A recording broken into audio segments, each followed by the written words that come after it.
Denmark and cooperative movement. നമ്മൾ വിവിധ രാജ്യങ്ങളിലെ കോപ്പറേറ്റീവ് മൂവ്മെന്റ് ആണ് നമ്മൾ പഠിച്ചുകൊണ്ടിരിക്കുന്നത്. ഒന്ന് നമ്മൾ ഡിസ്കസ് ചെയ്തു കൺസ്യൂമർ കോപ്പറേറ്റീവ് മൂവ്മെന്റ് ആയിട്ടുള്ള ഇംഗ്ലണ്ടിലെ കോപ്പറേറ്റീവ് മൂവ്മെന്റിനെ കുറിച്ച്. രണ്ടാമത് നമ്മൾ പഠിച്ചു ക്രെഡിറ്റ് മൂവ്മെന്റ് ആയിട്ടുള്ള കോപ്പറേറ്റീവ്സിന്റെ ക്രെഡിറ്റ് മൂവ്മെന്റ് ആയിട്ടുള്ള ജർമ്മനിയിലെ കോപ്പറേറ്റീവ് മൂവ്മെന്റിനെ കുറിച്ച് പഠിച്ചു. ഇനി ബാക്കിയുള്ള കോഴ്സസ് എന്ന് പറയപ്പെടുന്ന agricultural cooperatives USSR, Soviet union, അതായത് റഷ്യയിൽ നമ്മൾ പഠിക്കാൻ പോകുന്നുണ്ട്. USA കോപ്പറേറ്റീവ് മൂവ്മെന്റ് ആയിട്ടുള്ള മാർക്കറ്റിംഗ് കോപ്പറേറ്റീവ്സിനെ കുറിച്ച് നമ്മൾ പഠിക്കും. ജപ്പാനിലെ കോപ്പറേറ്റീവ് മൂവ്മെന്റ് ആയിട്ടുള്ള മൾട്ടിപർപ്പസ് സൊസൈറ്റീസിനെ കുറിച്ച് നമ്മൾ പഠിക്കും. കോപ്പറേറ്റീവ് മൂവ്മെന്റിൽ ഇൻഡസ്ട്രിയൽ കോപ്പറേറ്റീവ്സ് രംഗത്ത് വന്ന ചൈനീസിന്റെ മൂവ്മെന്റ് നമ്മൾ പഠിക്കും. അങ്ങനെ ഓരോ കോപ്പറേറ്റീവ് മൂവ്മെന്റ് എടുത്തു പോയി കഴിഞ്ഞാലും അവിടെയൊക്കെ ചില പ്രത്യേക കോപ്പറേറ്റീവ്സ് എന്തായിട്ടുണ്ട്, മികച്ചു നിന്നതായിട്ട് കാണാൻ പറ്റും. അത്തരം മികച്ച കോപ്പറേറ്റീവ്സിനെ കുറിച്ചാണ് നമ്മൾ പഠിക്കുന്നത്. അതിൽ ഏറ്റവും പ്രധാനപ്പെട്ട ഒരു മോഡൽ തന്നെയാണ് Danish cooperative movement, Danish model എന്ന് അറിയപ്പെടുന്നത്. ഡാനിഷ് മോഡലിന്റെ പ്രത്യേകത അഗ്രികൾച്ചറൽ കോർപ്പറേഷന്റെ ഹോം ലാൻഡ് ആണ് ഡാനിഷ് മോഡൽ അല്ലെങ്കിൽ ഡെൻമാർക്ക് എന്ന് പറയുന്നത്. ഡെൻമാർക്ക് എന്ന് പറയുന്നത് home land of agricultural corporation in the world. അത് എക്സ്പോർട്ട് ചെയ്തിരുന്നു large quantities of farm produce. Cooperative movement has come to be developed in the country within the overall structure of the economy. എക്കണോമിയുടെ overall സ്ട്രക്ചറോട് കൂടി എന്ത് ചെയ്തിട്ടുണ്ട്, cooperative movement വികാസം പ്രാപിച്ചിട്ടുണ്ട്. Danish cooperative movement ഒരു വളണ്ടറി കോപ്പറേറ്റീവ് മൂവ്മെന്റ് ആയിരുന്നു എന്ന് പറയാം. വളണ്ടറി ആയിരുന്നു അവരുടെ ഡെവലപ്മെന്റ്. നമ്മൾ പറഞ്ഞു ഹോംലാൻഡ് ഓഫ് അഗ്രികൾച്ചർ കോർപ്പറേഷൻ ആണ്.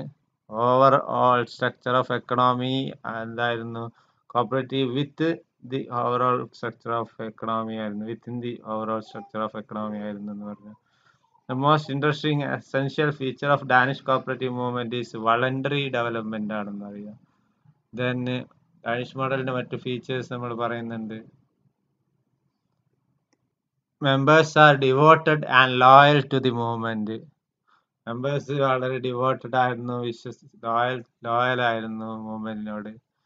പിന്നെ ഈ കൺസ്യൂമർ കോപ്പറേറ്റീവ് മൂവ്മെന്റ് ഒക്കെ പ്രത്യേകത നമ്മൾ പറഞ്ഞതാണ്. ഇംഗ്ലണ്ടിലായിക്കോട്ടെ ജർമ്മനിയിലായിക്കോട്ടെ അവിടെ ഒന്നും തന്നെ no law to register the society. അവിടെ ഒന്നും സൊസൈറ്റി രജിസ്റ്റർ ചെയ്യാനൊന്നും ഉണ്ടായിരുന്നില്ല, നിയമങ്ങൾ ഉണ്ടായിരുന്നില്ല. ഡെമോക്രാറ്റിക് മാനേജ്മെന്റ് ആയിരുന്നു കോപ്പറേറ്റീവ്സിന്റെ. അവിടെ എഡ്യൂക്കേഷൻ ഏറ്റവും പ്രാധാന്യം കൊടുത്തൊരു കോപ്പറേറ്റീവ് മൂവ്മെന്റ് ആണ് ഡെൻമാർക്കിലേത്. ഡെൻമാർക്കിലെ എഡ്യൂക്കേഷൻ അവര് 1814 തന്നെ എഡ്യൂക്കേഷൻ എന്താക്കി മാറ്റിയിട്ടുണ്ട്, കമ്പൽസറി എഡ്യൂക്കേഷൻ കൊണ്ടുവന്നിട്ടുണ്ട്. ഈ കമ്പൽസറി എഡ്യൂക്കേഷൻ കൊണ്ടുവന്നത് കൊണ്ട് തന്നെ അവിടെ കോപ്പറേറ്റീവ്സിനെ കുറിച്ച് അറിവ് ആളുകൾക്ക് ആദ്യം തന്നെ പകർന്നു നൽകാൻ സാധിച്ചിട്ടുണ്ട്.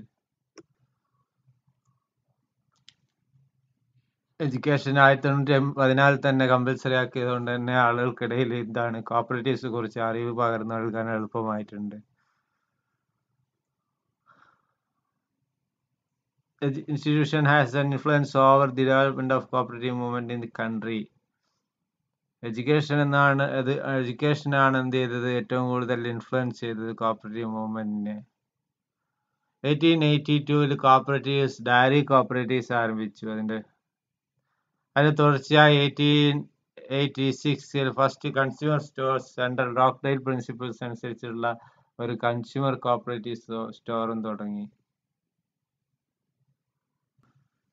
1880 വേക്കൻറ്റ് സൊസൈറ്റീസ് എന്ന് പറഞ്ഞാൽ 1887 തുടങ്ങിയ പിഗിന്റെ ഉൽപ്പന്നങ്ങൾ ഉൽപ്പാദിപ്പിക്കുന്ന സൊസൈറ്റിയാണ്.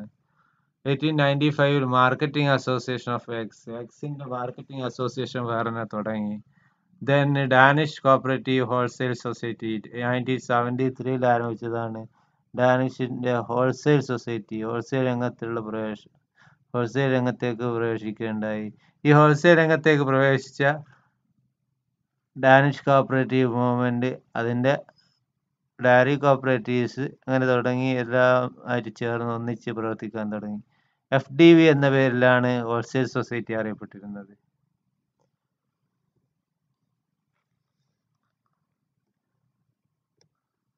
ഇതെന്തൊക്കെയാണ് ഡയറി കോപ്പറേറ്റീവ്സിന്റെ പ്രത്യേകതകൾ? ഡയറി കോപ്പറേറ്റീവ്സ് ഒരു പ്രധാനപ്പെട്ട പ്ലേസ് ഉള്ള കോപ്പറേറ്റീവ് സിസ്റ്റമാണ് ഡെൻമാർക്കിലെ. ഒരു cooperative dairy consist of number of milk producers associate to process and dispose their milk product as joint venture.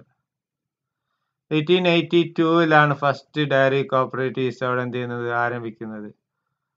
ഒരു ഹെഡിങ് എന്ന് പറഞ്ഞ സ്ഥലത്താണ് എന്ത് ചെയ്യുന്നത് ആദ്യമായിട്ട് കോപ്പറേറ്റീവ്സ് ആരംഭിക്കുന്നത്. Cooperative principles of society sound ആയിരുന്നു whole development of the cooperative movement. Cooperative മൂവ്മെന്റിന്റെ മൊത്തത്തിലുള്ള ഡെവലപ്മെന്റിന് വേണ്ടിയിട്ടായിരുന്നു അവർ വർക്ക് ചെയ്തിരുന്നത്. അവരുടെ ഡയറി കോപ്പറേറ്റീവ്സിന്റെ പ്രിൻസിപ്പിൾസ് എന്തൊക്കെയാന്ന് നോക്കാം. അതിലെ പ്രിൻസിപ്പിൾസിൽ ഒന്നാണ് മെമ്പർഷിപ്പ് എന്നുള്ളത്. Membership open to all milk producers within its area of operation. Area of ഓപ്പറേഷനിലുള്ള എല്ലാ മിൽക്ക് പ്രൊഡ്യൂസേഴ്സിനും മെമ്പർഷിപ്പ് ഓപ്പൺ ആയിരുന്നു എന്നുള്ളതാണ് ഡയറി കോപ്പറേറ്റീവ്സിന്റെ ഒന്നാമത്തെ പ്രിൻസിപ്പിൾ. രണ്ടാമത്തെ principle there is no entrance fees or share capital contribution. അവിടെ മെമ്പേഴ്സിന് ഒരിക്കലും തന്നെ not required to contribute any share capital or entrance fees. Entrance ഫീസോ ഷെയർ ക്യാപിറ്റലോ ആവശ്യം ഉണ്ടായിരുന്നില്ല. ലാബിലിറ്റി അൺലിമിറ്റഡ് ആണ്. അതുകൊണ്ട് തന്നെ ആളുകൾ എന്ത് ചെയ്തു, ലാബിലിറ്റി അൺലിമിറ്റഡ് ആവുന്നതിനനുസരിച്ച് ആളുകൾ അവരുടെ താല്പര്യം കൂടുകയാണ് ഉണ്ടായത്. അത് മെമ്പർ എന്ത് ചെയ്യുന്നു, keen interest in the working of the dairy. Dairy work ചെയ്യുന്നതിൻ്റെ വലിയ താല്പര്യം അവർക്ക് ഉണ്ടാവുന്നുള്ളതാണ് അൺലിമിറ്റഡ് ആയതുകൊണ്ട്. ദെൻ മെമ്പേഴ്സ് ഒബ്ലിഗേഷൻ എന്ത് മാത്രമായിരുന്നു, മിൽക്ക് സപ്ലൈ ചെയ്യുക എന്നുള്ളതാണ്. അവർ പ്രൊഡ്യൂസ് ചെയ്യുന്ന മിൽക്ക്, സെയിലബിൾ ആയിട്ടുള്ള മിൽക്ക് എന്ത് ചെയ്യുക, മുഴുവനായിട്ടും ഇവർക്ക് സപ്ലൈ ചെയ്യുക എന്ന് തന്നെ, സൊസൈറ്റിക്ക് സപ്ലൈ ചെയ്യുക എന്നുള്ളതാണ് ഒരു മെമ്പേഴ്സിന്റെ കടമ എന്ന് പറയുന്നത്. ദെൻ പ്രോഫിറ്റ് ഡിസ്ട്രിബ്യൂഷൻ നടത്തിയിരുന്നു in proportion to the value of milk supplied each member.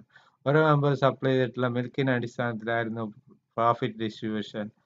Then highest authority ആരായിരുന്നു, ജനറൽ അസംബ്ലി ആയിരുന്നു ഹയസ്റ്റ് അതോറിറ്റി. അതോടൊപ്പം തന്നെ ഹയസ്റ്റ് അതോറിറ്റിക്ക് പുറമെ അവിടെ എന്തുണ്ടായിരുന്നു,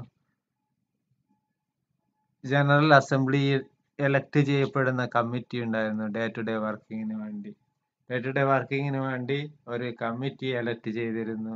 1 person 1 vote എന്നുള്ള രീതിയിലായിരുന്നു അവിടെ ഈ എലക്ഷൻ നടന്നിരുന്നത്. ഇത്രയും കാര്യങ്ങളാണ് അവിടെ ഡയറി കോപ്പറേറ്റീവ്സിന്റെ പ്രിൻസിപ്പിൾസ് ആയിട്ടുള്ളത്. മെമ്പർഷിപ്പ്, എൻട്രൻസ് ഫീസ് ഇല്ല, ദെൻ ലയബിലിറ്റി അൺലിമിറ്റഡ് ആണ്, മെമ്പേഴ്സ് ഒബ്ലിഗേഷൻ എന്താണ്, സപ്ലൈ മിൽക്കാണ്, ദെൻ പ്രോഫിറ്റ് ഡിസ്ട്രിബ്യൂഷൻ എങ്ങനെയാണെന്ന് പറഞ്ഞു, ഹയസ്റ്റ് അതോറിറ്റി ജനറൽ അസംബ്ലി ആണ്, elected committee for day to day work. ഇത്രയാണ് കോപ്പറേറ്റീവ്സിന്റെ principles.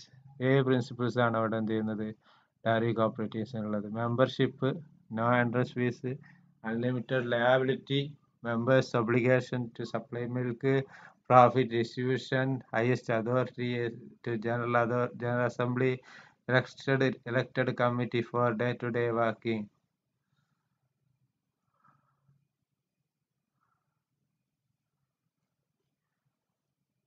Membership, unlimited liability, no entrance fees or share capital, in members obligation to supply milk, then profit distribution, എത്ര milk supply ചെയ്തു അതിനനുസരിച്ചുള്ള profit distribution ആയിരുന്നു. Then highest authority general assembly ആണ്, elected committee for day to day working. ഇത്രയാണ് എന്ത് ചെയ്യുന്നത് diary കോപ്പറേറ്റീവ്സുമായിട്ട് ബന്ധപ്പെട്ടുള്ള കാര്യങ്ങൾ. എന്തൊക്കെ ഫീച്ചേഴ്സ് ആണ് ഡയറി കോപ്പറേറ്റീവ്സ് ഉള്ളത്? ഡയറി കോപ്പറേറ്റീവ്സിന്റെ ഫീച്ചേഴ്സ് എന്ന് പറഞ്ഞാൽ,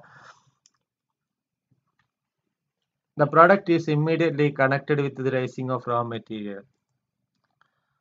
പ്രൊഡക്റ്റ് എന്ത് ചെയ്തു, ഇമ്മീഡിയറ്റ്ലി കണക്ട് ചെയ്തിട്ടിരുന്നു with the rising of the raw material. Raw material rise ചെയ്യുന്നത് എവിടുന്നാണ് റോ മെറ്റീരിയൽ റൈസ് ചെയ്യുന്നത്, അവിടെ തന്നെയായിരുന്നു പ്രൊഡക്റ്റ് പ്രൊഡ്യൂസ് ചെയ്യുന്ന യൂണിറ്റും പ്രൊഡക്റ്റ് ഉണ്ടായിരുന്നത്. പ്രൊഡക്റ്റ് എന്ന് പറയുന്നത് immediately connected with the rising of raw material. Raw material റൈസിങ്ങുമായി ബന്ധപ്പെട്ടിട്ടാണ് പ്രൊഡക്റ്റ് എന്ത് ചെയ്തിട്ടുള്ളത്, കണക്ട് ചെയ്തിട്ടുണ്ടായിരുന്നത്. അതായത് ഏത് പ്രൊഡക്റ്റ് പ്രൊഡ്യൂസ് ചെയ്യുന്നുണ്ടെങ്കിൽ അതിന്റെ റോ മെറ്റീരിയലിന്റെ ലഭ്യത ഉറപ്പുവരുത്തിക്കൊണ്ടായിരുന്നു ഡയറി കോപ്പറേറ്റീവ്സ് ആരംഭിച്ചത്. അവരുടെ മാനുഫാക്ചറിങ്ങിന്റെ പ്രത്യേകത, manufacturing of products is carried out a place close to the place of distribution. എവിടെയാണോ ഇതിന്റെ ഡിസ്ട്രിബ്യൂഷൻ നടക്കുന്നത് അവിടെയായിരുന്നു മാനുഫാക്ചറിങ് എന്ത് ചെയ്തത്, ആരംഭിച്ചത്. ഇതിന്റെ ഒരു പ്രത്യേകതയാണത്. മാനുഫാക്ചറിങ് നടത്തുന്നത് close to the place of ഡിസ്ട്രിബ്യൂഷനിലായിരുന്നു എന്നുള്ളത്. പിന്നെ മറ്റൊരു ഫീച്ചറാണ് primary cooperative societies deals with various problems of industrial organization. Primary societies industrial ഓർഗനൈസേഷന്റെ എല്ലാ പ്രോബ്ലംസും എന്താണ് ഡീൽ ചെയ്യാൻ സന്നദ്ധമായിരുന്നു എന്നുള്ളതാണ്. Then highest standard of efficiency, നല്ല എഫിഷ്യൻ്റ് ആയിട്ടുള്ള സ്പെഷ്യലൈസേഷൻ ഉള്ള ഒരു സ്ഥാപനമായിരുന്നു കോപ്പറേറ്റീവ് സൊസൈറ്റി, ഡയറി കോപ്പറേറ്റീവ്സ് എന്ന് പറയാം. അതുകൊണ്ട് തന്നെ ക്വാളിറ്റി എന്ത് ചെയ്തു, ക്വാളിറ്റി എന്തായിരുന്നു, പ്രൊഡക്റ്റ് എന്തായിരുന്നു, നല്ല ക്വാളിറ്റി എന്ത് ചെയ്തു, മെയിൻറ്റെയിൻ ചെയ്തിരുന്നു. അതുകൊണ്ട് തന്നെ പ്രൈസ് ഓഫ് പ്രൊഡക്റ്റ് എന്ത് ചെയ്യാനെന്നു ലോ ആയി മെയിൻറ്റെയിൻ ചെയ്യാൻ സാധിച്ചിരുന്നു. Then marketing system highly organised ആണ്. ഹൈലി ഓർഗനൈസ്ഡ് മാർക്കറ്റിംഗ് സിസ്റ്റം ഉണ്ടായിരുന്നു എന്നുള്ളതാണ് മറ്റൊരു പ്രത്യേകത. ദെൻ ഡയറി കോപ്പറേറ്റീവ്സിന്റെ പ്രത്യേകത എന്ന് പറഞ്ഞാൽ product immediately connected with raising of raw material ആണ്. Then manufacturing close to the place of distribution ആണ്. Primary societies deals with the problems of industrial organization. Then highest standard of efficiency, marketing system is highly organized. 5 point ഓർമ്മിക്കുക: product, manufacturing, primary society, standard of efficiency, marketing system. Organized ആണ്, highly organised.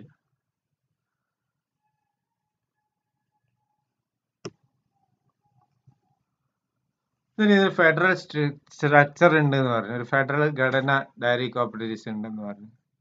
ഇതായിരുന്നു federal structure. ഒരു local dairy are federated into 24 district associations. 24 district association ആയിട്ട് federate ചെയ്തതായിരുന്നു local dairy societies. The association further organised into 3 provincial organisation. ഇത് 24 എന്ത് ചെയ്തു, വീണ്ടും 3 provincial organisation ആയിട്ട് എന്ത് ചെയ്തിരുന്നു, അസോസിയേറ്റ് ചെയ്തിരുന്നു. ഇങ്ങനെ ഡയറീസ് അസോസിയേറ്റ് ചെയ്തുകൊണ്ട് പ്രവർത്തിക്കാൻ കഴിഞ്ഞു, ഒരു യൂണിയൻ ആയിട്ട് പ്രവർത്തിക്കാൻ കഴിഞ്ഞു. Private dairies also affiliated to federation. ഈ ഫെഡറേഷനായിട്ട് പ്രൈവറ്റ് ഡയറീസ് എന്ത് ചെയ്തിരുന്നു, അഫിലിയേറ്റ് ചെയ്തിരുന്നു. കോപ്പറേറ്റീവ് മാത്രമല്ല പ്രൈവറ്റ് ഡയറീസ് ഇതുകൊണ്ട് അഫിലിയേറ്റ് ചെയ്യാൻ സാധിച്ചു. The national federation act as a national organization. National federation എന്ത് ചെയ്തു, ഒരു national organization dealing with important matters of general interest dairy industry. Dairy ഇൻഡസ്ട്രീസിലെ പ്രധാനപ്പെട്ട ഒരു കക്ഷിയായി നാഷണൽ ഫെഡറേഷൻ വർക്ക് ചെയ്തു തുടങ്ങി. വർക്കിങ്ങിന് വേണ്ടി വർക്കിംഗ് ക്യാപിറ്റൽ റൈസ് ചെയ്തത് മെമ്പേഴ്സിൽ നിന്നായിരുന്നു. മെമ്പേഴ്സ് അതിന് എന്ത് ചെയ്തിരുന്നു, ഇൻട്രസ്റ്റ് ഓൺ ഡെപ്പോസിറ്റ് പെയ്ഡ് ചെയ്തിരുന്നു അവർക്ക്. In the beginning, a fixed rate of profit is allowed on capital. Afterwards, deposit to reserve fund. ആദ്യമൊക്കെ എന്ത് ചെയ്തു, പ്രോഫിറ്റ് നൽകിയിരുന്നു, പിന്നീട് റിസർവ് ഫണ്ടിൽ എന്ത് ചെയ്തു, ഡെപ്പോസിറ്റ് ചെയ്യാൻ തുടങ്ങി. And distribute among the members in proportion to the value of milk supplied. എന്നിട്ട് അത് ഡിസ്ട്രിബ്യൂട്ട് ചെയ്തിരുന്നത്, പ്രോഫിറ്റ് ഡിസ്ട്രിബ്യൂട്ട് ചെയ്തിരുന്നത് വാല്യൂ ഓഫ് മിൽക്ക് സപ്ലൈഡിന്റെ അടിസ്ഥാനത്തിലായിരുന്നു. നാഷണൽ ഫെഡറേഷന്റെ കീഴിലുള്ള എല്ലാ സൊസൈറ്റികൾക്കും അവരുടെ പ്രോഫിറ്റ് ഡിസ്ട്രിബ്യൂട്ട് ചെയ്തിരുന്നത് മിൽക്ക് സപ്ലൈഡിന്റെ അടിസ്ഥാനത്തിലായിരുന്നു. നമുക്ക് നോക്കാം ലൂർ ബ്രാൻഡ് എന്താണ്. ലൂർ ബ്രാൻഡ് എന്ന് പറയുന്നത് ഇവർ ഡയറി കോപ്പറേറ്റീവ്സ് ഡെൻമാർക്കിൽ പ്രൊഡ്യൂസ് ചെയ്യുന്ന ആ ബ്രാൻഡിന് പറയുന്നവരാണ് ലൂർ ബ്രാൻഡ്. ബ്രാൻഡിന്റെ നെയിമാണ്, ട്രേഡ് മാർക്ക് നെയിമാണ് ലൂർ ബ്രാൻഡ്. ഇത് ക്വാളിറ്റി ഓഫ് ഗുഡ്സിന്റെ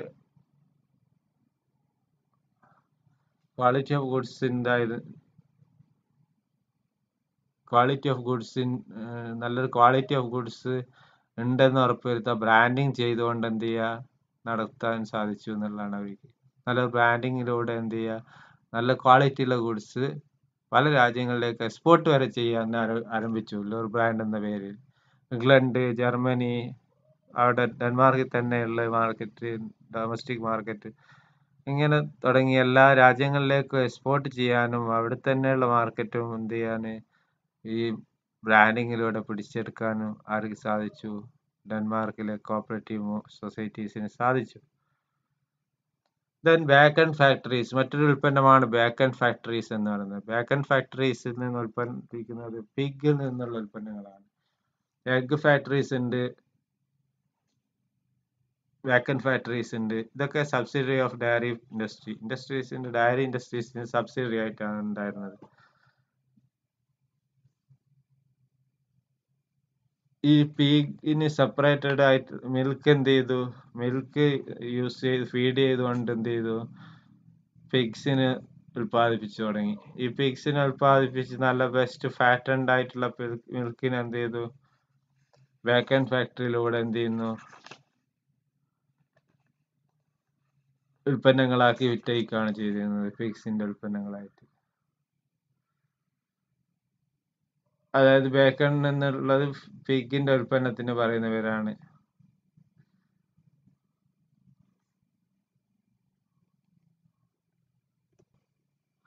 ഈ 1887 ആദ്യത്തെ ബേക്കൺ ഫാക്ടറി വരുന്നത്. അതുവരെ പ്രൈവറ്റ് മേഖലയിൽ മാത്രമായിരുന്നു ഈ ഫാക്ടറി ബേക്കൺ ട്രേഡേഴ്സ് ഉണ്ടായിരുന്നത്. ആ ട്രേഡേഴ്സിൽ നിന്നും ഡെൻമാർക്കിന് എന്ത് ചെയ്യാൻ സാധിച്ചു, നല്ലൊരു ഓപ്പോസിഷനായി മാറാൻ ഇവർക്ക് സാധിച്ചു.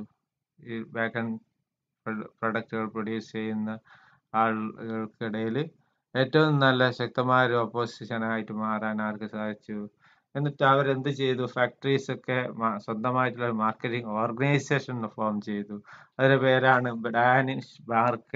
Danish bacon company limited. Danish bacon company limited എന്ന പേരിൽ കമ്പനി തന്നെ ആരംഭിച്ചു. അത് സിറ്റുവേറ്റ് ചെയ്യുന്നത് ഇംഗ്ലണ്ടിലാണ്. നെക്സ്റ്റ് ഉള്ളത് പോൾട്രി സൊസൈറ്റീസ് ആണ്. പോൾട്രി എന്ന് പറഞ്ഞാൽ എഗ്ഗും അതിന്റെ ഉൽപ്പന്നങ്ങളും വിൽക്കുന്ന ഒരു മേഖലയാണ്. എഗ്ഗും അതുമായിട്ട് ബന്ധപ്പെട്ട ഉൽപ്പന്നങ്ങൾ വിൽക്കുന്നതാണ്. എഗ്സ് പ്രധാനപ്പെട്ട ഐറ്റം ആയിട്ടാണ് ഡെൻമാർക്കിൽ അറിയപ്പെട്ടിരുന്നത്. അവര് എഗ്ഗ് പ്രധാനമായിട്ട് എക്സ്പോർട്ട് ചെയ്തത് ഇംഗ്ലണ്ടിലേക്കായിരുന്നു. അത് പ്രൈവറ്റ് ട്രേഡേഴ്സ് ആയിരുന്നു. അവിടെ ക്വാളിറ്റി കൺട്രോൾ അറേഞ്ച്മെന്റ്സ് ഒന്നും ഉണ്ടായിരുന്നില്ല. 1895 കോപ്പറേറ്റീവ് എഗ് എക്സ്പോർട്ട് അസോസിയേഷൻ എന്ത് ചെയ്തു, ഓർഗനൈസ് ചെയ്തു. It introduced system of grading and stamping of egg. എഗ്സിന് എന്ത് ചെയ്തു, ഗ്രേഡിങ്ങും സ്റ്റാമ്പിങ് ചെയ്യുന്നത് ആദ്യമായിട്ട് ആരംഭിച്ചതാണ് ഡാനിഷ് കോപ്പറേറ്റീവ് മൂവ്മെന്റ് ആണ് ആരംഭിച്ചത്. Payment was made poultry farmers according to quality of എഗ്സിന്റെ അടിസ്ഥാനത്തിൽ എന്ത് ചെയ്തു, പേയ്മെന്റ് നൽകാൻ തുടങ്ങി. പേയ്മെന്റ് ക്വാളിറ്റിന്റെ അടിസ്ഥാനത്തിലാണ് നൽകി തുടങ്ങിയത്. അങ്ങനെ വരുമ്പോൾ ക്വാളിറ്റി എന്ത് ചെയ്യുന്നു, ഉറപ്പുവരുത്തുന്നു എന്നുള്ളതാണ്. ഇന്റർനാഷണൽ മാർക്കറ്റിൽ ഈ പോൾട്രി സൊസൈറ്റീസിന് നിലയുറപ്പിക്കാൻ സാധിച്ചു എന്ന് പറയാം. നെക്സ്റ്റ് വുൾ ക്ലബ്സ് ആണ്. നമ്മൾ പറഞ്ഞു ലോർ ബ്രാൻഡ് എന്നറിയപ്പെടുന്ന പ്രൊഡക്റ്റുകൾ ഉണ്ടായിരുന്നു. നെക്സ്റ്റ് ബേക്കൺ ഫാക്ടറീസ് ഉണ്ടായിരുന്നു, പോൾട്രി സൊസൈറ്റീസ് ഉണ്ട്, വുൾ ക്ലബുകൾ ഉണ്ടായിരുന്നു എന്നുള്ളതാണ്. വുൾ ക്ലബുകൾ എന്ന് പറയുന്നത് are organisation which are attached to dairy cooperatives in Denmark. They undertake the function of feeding the cattle, distributing the good quality of wools to farmers.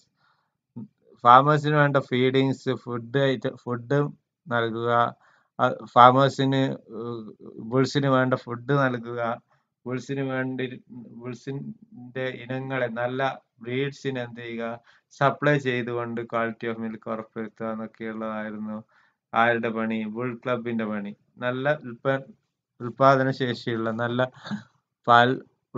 നല്ല ക്വാളിറ്റിയുള്ള പാല് പ്രൊഡ്യൂസ് ചെയ്യുന്ന ഇനങ്ങളെ, ബ്രീഡ്സിന് എന്ത് ചെയ്യുക, വികസിപ്പിച്ചെടുക്കുക, എന്നിട്ട് അത് സപ്ലൈ ചെയ്യുക, കർഷകർക്ക് എത്തിക്കുക. ഇതൊക്കെയായിരുന്നു വുൾ ക്ലബിന്റെ പണി. നെക്സ്റ്റ് എന്താണ്, ക്രീമറീസ് എന്നുള്ളതാണ്. ക്രീമറീസ് എന്ന് പറഞ്ഞാൽ units attached dairy societies in ഡെൻമാർക്കിലെ ഡയറി സൊസൈറ്റീസ് ആയിട്ട് അറ്റാച്ച് ചെയ്തിട്ടുള്ള തന്നെയാണ്. ഇവർ കളക്ട് ചെയ്യും മിൽക്ക്, ഫാമേഴ്സ് നിന്ന് മിൽക്ക് കളക്ട് ചെയ്യും, എന്നിട്ട് അത് പാസ്ചറൈസേഷനൊക്കെ വിധേയമാക്കും. മറ്റ് പ്രോസസ്സിംഗ് ഒക്കെ ചെയ്യുന്നതിനാണ് മിൽക്ക് പ്രൊഡക്റ്റുകളൊക്കെ, മിൽക്കിന്റെ സപ്ലൈ ആൻഡ് പ്രോസസ്സിങ്ങിന് വേണ്ടി ഉപയോഗിക്കുന്ന സൊസൈറ്റീസ് ആണ് ക്രീമറീസ്. ക്രീമറീസ് എന്ന് പറയുന്നത് പാസ്ചറൈസേഷൻ ഒക്കെ ചെയ്യാൻ വേണ്ടി തുടങ്ങിയ യൂണിറ്റുകളാണ്. പാസ്ചറൈസേഷൻ, മിൽക്ക് കേടുകൂടാതെ സൂക്ഷിക്കാനുള്ള പ്രോസസ്സ്, അതേപോലെ തന്നെ മറ്റു പ്രവർത്തനങ്ങളിലൊക്കെ നടത്താൻ ക്രീമറീസ് ആണ് ചെയ്യാറ്. നമ്മൾ പറഞ്ഞു ലെവർക്ക് brand, bacon factory, poultry societies, bull club and creameries. then എന്തൊക്കെയാണ് ഡാനിഷ് മോഡലിന്റെ ഫീച്ചേഴ്സ് എന്നൊന്നുകൂടി പറയാം.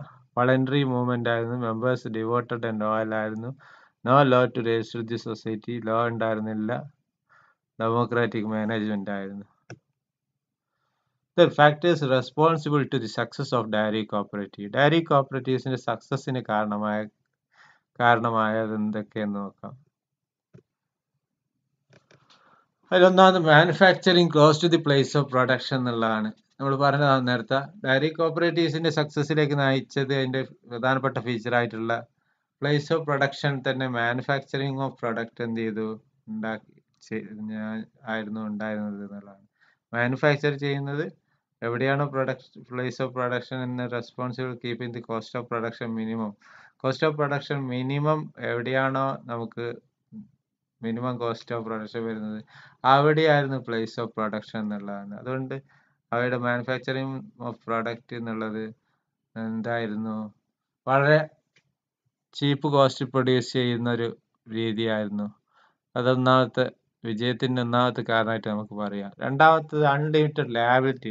അൺലിമിറ്റഡ് ആയതുകൊണ്ട് തന്നെ മെമ്പർ ഇൻട്രസ്റ്റ് ടേക്ക് ചെയ്യാൻ സാധിച്ചു എന്ന് പറയാം ഇതിന് വർക്കിങ്ങിൽ. ദെൻ പ്രോംപ്റ്റ് പേയ്മെന്റ് ആയിരുന്നു, പെട്ടെന്ന് തന്നെ പൈസ കൊടുക്കുന്ന ഒരു പോളിസി ആയിരുന്നു ഈ കോപ്പറേറ്റീവ് സൊസൈറ്റിക്ക് ഉണ്ടായിരുന്നത്. ഈ പ്രോംപ്റ്റ് പേയ്മെന്റ് ആയതുകൊണ്ട് മെമ്പേഴ്സ് എന്ത് ചെയ്യുന്നു, മിൽക്ക് സപ്ലൈ ചെയ്യാൻ തയ്യാറായി. മെമ്പേഴ്സ് വളരെ ലോയൽറ്റി എന്ത് ചെയ്യാൻ, മെമ്പേഴ്സിന്റെ ലോയൽറ്റി അഷ്വർ ചെയ്യാൻ സാധിച്ചു എന്നുള്ളതാണ്. നെക്സ്റ്റ് പോളിസി മേക്ക് ചെയ്യുന്നത് പേയ്മെന്റ്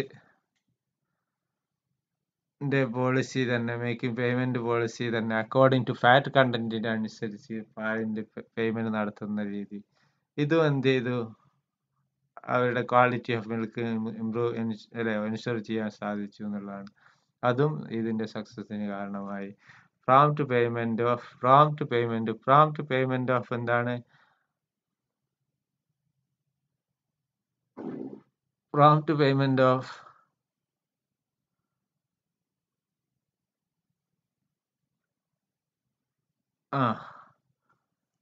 പ്രോംപ്റ്റ് പേയ്മെന്റ് നടത്തുന്നത് കൊണ്ട് തന്നെ അവർ ഡയറി ഫാമേഴ്സ് എന്ത് ചെയ്തു,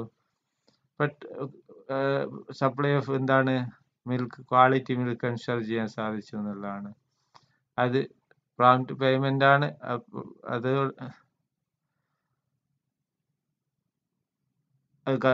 ഫാർമേഴ്സിന്റെ വിശ്വാസ്യത ഉറപ്പുവരുത്തി.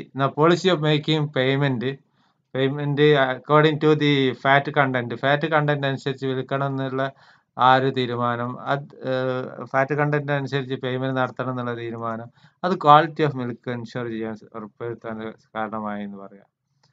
നെക്സ്റ്റ് പറയുന്നത് പ്രോപ്പർ ഫീഡിങ് ഓഫ് കാറ്റിലിനെ പ്രോപ്പറായിട്ട് ഫീഡ് ചെയ്യുന്നതും, അതുപോലെ system of testing of dairy കാറ്റിലിനെ ടെസ്റ്റ് ചെയ്യുന്നതും, അതുപോലെ നല്ല ബ്രീഡിങ് ഓഫ് ദി കാറ്റിൽ, നല്ല ബ്രീഡ് ഇനങ്ങൾ എന്ത് ചെയ്യുന്നു ഞങ്ങളുടെ സൊസൈറ്റീസിലൂടെ വിതരണം ചെയ്യുന്നതും, ആൻഡ് കാറ്റിൽ സൊസൈറ്റീസ് എന്ത് ചെയ്തു, improvement of the breed of കാറ്റിൽ, ഇംപ്രൂവ്മെന്റ് എന്ത് ചെയ്തു കാരണമായി. അതുപോലെ തന്നെ ഇംപ്രൂവ്മെന്റ് ഓഫ് ക്വാളിറ്റി ഓഫ് മിൽക്കും കാരണമായി. അതായത് പ്രോപ്പർ ആയിട്ടുള്ള ഫീഡിങ്, ടെസ്റ്റിംഗ് ആൻഡ് ബ്രീഡിങ്, ഇത് എന്തിന് കാരണമായി, നല്ല ക്വാളിറ്റി ഓഫ് മിൽക്ക് ഉണ്ടാകുന്നതിന് കാരണമായി. ക്വാളിറ്റി ഓഫ് ബ്രീഡ് ഉണ്ടാകുന്നതിലൂടെ ക്വാളിറ്റി ഓഫ് എന്താണ് മിൽക്കും വർദ്ധിക്കാൻ കാരണമായി. ഇതും അതിന്റെ സക്സസിന് കാരണമായി, ഡാനിഷ് മോഡലിന്റെ വിജയത്തിന് കാരണമായി. എന്തുകൊണ്ടാണ് ഡാനിഷ് മോഡൽ വിജയിച്ചെന്ന് ചോദിച്ചാൽ എന്താണ് മാനുഫാക്ചറിങ്ങിന്റെ പ്രത്യേകത, അൺലിമിറ്റഡ് ലയബിലിറ്റി എന്നുള്ളത്, പ്രോംപ്റ്റ് പേയ്മെന്റ് എന്നുള്ളത്, പോളിസി ഓഫ് പേയ്മെന്റ് എന്നുള്ളത് ഫാറ്റ് കണ്ടന്റ് അക്കോർഡിംഗ് ആണ്, feeding, testing and breeding proper ആയിട്ടുള്ള, ദെൻ ലിങ്ക്ഡ് വിത്ത് മാർക്കറ്റിംഗ് എന്നുള്ളതാണ്. അവിടെ linked with proper and efficient system of marketing. Dairy societies എന്ത് ചെയ്തിരുന്നു, നല്ല പ്രോപ്പർ സിസ്റ്റം ഓഫ് മാർക്കറ്റിംഗ് ആയിട്ട് എന്ത് ചെയ്തിരുന്നു, ലിങ്ക് ചെയ്തിരുന്നു എന്നുള്ളതാണ് മറ്റൊരു പ്രത്യേകത. നമ്മൾ പറഞ്ഞത് ഡാനിഷ് മോഡലിന്റെ പ്രത്യേകത നമ്മൾ പറഞ്ഞു. ഡാനിഷ് മോഡൽ എന്ന് പറയുന്നത് വളണ്ടറി ആണ്. അതേപോലെ തന്നെ അതിന്റെ മൂവ്മെന്റ് പ്രത്യേക devoted and loyal to movement ആണ്. മെമ്പേഴ്സൊക്കെ നോ ലോ ഉണ്ടായിരുന്നില്ല എന്ന് പറഞ്ഞു. മാനേജ്മെന്റ് ഡെമോക്രാറ്റിക് ആണെന്ന് പറഞ്ഞു. ദെൻ അതിന് ശേഷം പറഞ്ഞത് lore brand, then bacon factories, then poultry societies, bull clubs, creameries, then features of factors responsible for the success of dairy cooperatives. Dairy cooperatives succeed ചെയ്യാനുള്ള കാരണങ്ങൾ ഒക്കെ പറഞ്ഞു. എന്തുകൊണ്ടാണ് ഡാനിഷ് മോഡൽ ഇന്ത്യയിൽ അഡാപ്റ്റ് ചെയ്യാൻ സാധിക്കാതിരുന്നതെന്ന് പറയാം. ഇന്ത്യയിൽ ഡാനിഷ് മോഡൽ അഡാപ്റ്റ് ചെയ്യാൻ സാധിച്ചില്ല. ഇന്ത്യയിൽ എന്ത് ചെയ്തില്ല, Danish model India milk producers ഒരിക്കലും അഡ്വഞ്ചറസ് ആൻഡ് ലാക്ക് ഇനീഷ്യേറ്റീവ് എടുക്കാൻ തയ്യാറാകുന്നില്ല, അഡ്വഞ്ചറസ് ആയിരുന്നില്ല എന്നുള്ളതാണ്. ഇന്ത്യയിൽ മിൽക്ക് ലഭ്യത വളരെ കമ്പാരിറ്റീവ്ലി ലോ ആയിരുന്നു എന്ന് പറയാം. ഇന്ത്യയിൽ poverty of Indian farmer responsible for it. ഇന്ത്യയിൽ ഫാമേഴ്സ് എന്ന് പറഞ്ഞാൽ പുവർ ആയിരുന്നു എന്ന് പറയാം. ദെൻ ഇന്ത്യയിൽ cost of collection of milk from distant places large എന്നുള്ളതാണ്. ഇന്ത്യയിലെ പ്ലേസ് പ്രത്യേകത പറഞ്ഞാൽ ചെറിയ രാജ്യമായിട്ടുള്ള ഡാനിഷ് പോലെ ആയിരുന്നില്ല ഇന്ത്യയിലെ ഭൂപ്രദേശം. ഇന്ത്യയിലെ ഭൂപ്രദേശം എന്താണ്, ലാർജ് ഏരിയ ഉണ്ട്. ആ ലാർജ് ഡിസ്റ്റൻസ് പ്ലേസിൽ നിന്ന് കളക്ട് ചെയ്യേണ്ടായിരുന്നു. ആ കോസ്റ്റ് ഓഫ് കളക്ഷൻ നമുക്ക് വെക്കുന്നതായിരുന്നില്ല. അവർ quality of milk cattle in India very poor. ഇന്ത്യയുടെ മിൽക്ക് കാറ്റിൽ എന്നുള്ളത് വളരെ പുവർ ആയിരുന്നു എന്ന് പറയാം. അപ്പൊ എന്തൊക്കെയാണ്, ഇന്ത്യ മിൽക്ക് പ്രൊഡ്യൂസേഴ്സ് എന്തായിരുന്നില്ല, adventurous and lack of initiative ആയിരുന്നു. മിൽക്ക് ഈൽഡ് കമ്പാരിറ്റീവ് ലോ ആയിരുന്നു. poverty of Indian farmer responsible for this failure of Danish model in ഇന്ത്യയിൽ ഡാനിഷ് മോഡൽ അഡാപ്റ്റ് ചെയ്യുന്നത് പരാജയപ്പെടാനുള്ള കാരണം അതാണ്. Cost of collection, then quality of milk കാറ്റിൽ.